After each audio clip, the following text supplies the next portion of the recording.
And we get a call, and unfortunately this call probably wouldn't be serviced now because there wouldn't be enough people to go to it, and if they did, it may get finalised very quickly. But the call was from a neighbour of an 87-year-old lady saying, I'm worried about my neighbour, there's a man at a door, he's shouting and he's demanding money. So we get there, and when we get there, there's a transit van with ladders on, there's a tree that's had some of the branches lopped, and 2 young children, about 7 or 10, and then this big gentleman who would appear to be part of the travelling community. So we separate both parties. The lady is very articulate, and basically what she's saying is that yes, she's agreed for him to do some tree work, but he'd agreed £20, which in 1990 was probably a reasonable amount. Sure. So he sends his children up the tree, they lop the tree. Well, this 10 and 7-year-old. That's the one. Right. And then when that's done, we're done, missus, £200. And she says, I didn't say £200. Oh, yes, you did. And then there's some threats made. I don't want to decry to today's officers because they haven't got sometimes the time or the knowledge to know how to deal with some of these jobs. But Tony quite clearly, he was alert with this one. We've got a vulnerable lady. We've got somebody who clearly is intent on deceiving her. So he arrested him on suspicion of trying to obtain money by deception. So we got the 2 children to a family, so they were safe. The vehicle was parked up. I don't think there was any particular reason to seize it. And we took him into custody. And we went back, and Tony got this statement. It was about a 3-page statement off this old lady. And we got a statement from the neighbour to say what she'd heard. And then we interviewed this guy. And the interview lasted a long time, about an hour.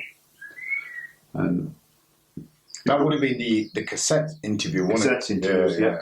And I'm thinking, it's taken a while, is this interview? You know, because for me, there's just one thing to prove or disprove. Yeah. So we put him back in his cell, and then we have a scrum down. And Tony says to me, he says, do you know why I interviewed him for so long? And do you know why I asked him so many questions? And I said, not really, Tony, no. I said, if I'm honest, I said, I'd have gone straight away because I know what the offence is because I've looked at it in the book, and the points to prove are that he deceived her. You know, he did something to deceive her. So it was the cash. So he said, yeah, you're right. But he says, if this case goes to court, he said, his solicitor, bearing in mind it's word versus word, he says, his solicitor or barrister is no doubt likely to claim that we've got an 87-year-old woman. She's not a liar. She's truthful, but she's misheard because she may be a little bit deaf. Right. She may not fully understand what's being said. Now he says, have a look at the questions I asked him in the interview. Did you turn up at her house in a white van with an orange light on? Yes, I did. Did you have 2 children with you? Yes, I did. Did one of those children have a black baseball cap? Yeah, they do. When you knocked on the door, could you have used the terminology, do you want your trees lopping, missus? Yes, I did. And this went on for 19 questions. Wow. The 20th question was, you told the lady it was £20. No, I didn't. It was 200.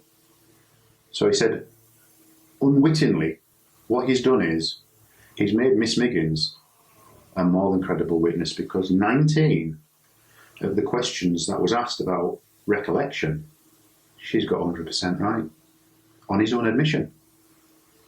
The only one that she's got wrong is this one. Why is that? Wow. Simple. Yeah. But that opened up a new world for me. And the other thing, he said, and I'm not happy with him. He says, I'm not happy with the details he's given. And at the time, we didn't have electronic fingerprints. So it was paper. Ink and paper. The black ink, wasn't it? That's it. And they used to take several weeks to send off, and then if somebody would give you false details, you would get a notification saying the person you've had in custody is not actually Joe Bloggs, it's somebody else.